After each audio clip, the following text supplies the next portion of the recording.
Hi. ఎలా ఉన్నారు? బాగున్నారా? మేమైతే మస్తు సుఖపెడుతున్నాం మా మమ్మీ వాళ్ళ ఇంటికి వచ్చి. హాలిడేస్ కదా, సమ్మర్ సమ్మర్ కాదు సారీ, దసరా హాలిడేస్. చూడండి, తిని పడుకునడం వల్ల మాకు ఏంటో కూడా తెలుస్తలేదు, ఏం ఫెస్టివల్స్ కూడా తెలుస్తలేదు. వచ్చినాము ఆల్రెడీ. ఇప్పుడు టైం 1:32 ఏమో అవుతుంది. మార్నింగ్ మాకు మా మమ్మీ ఏ ఇబ్బంది పెట్టకుండా హోటల్కి తెప్పించింది టిఫిన్ కూడా. నేనైతే మంచిగా తిన్నా. 3 ఇడ్లీలలో 2 సాంబార్ ప్యాకెట్లు పోసుకొని మళ్ళీ ఒక పచ్చడి, పల్లి పచ్చడి వేసుకొని తిన్నా. హ్యాపీగా నిద్రపోయినా. మళ్ళీ లేచిన, మళ్ళీ ఏదో స్నాక్స్ ఏదో ఒకటి తినాలి కాబట్టి మళ్ళీ తిన్నా. మళ్ళీ వండుకున్నా. మళ్ళీ ఇప్పుడు మా చెల్లెలు కర్రీ చేస్తానది, ఎగ్ టమాటా కర్రీ, అది కూడా తింటా. నేను మళ్ళీ వంట. ఇక స్నానం అనేదే లేదు.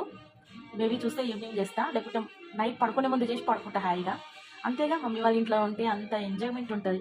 అదే అత్తగారింట్లో పొద్దున్న లేచి గొడ్డు చాకిరి చేయాలి, అంతే కదా.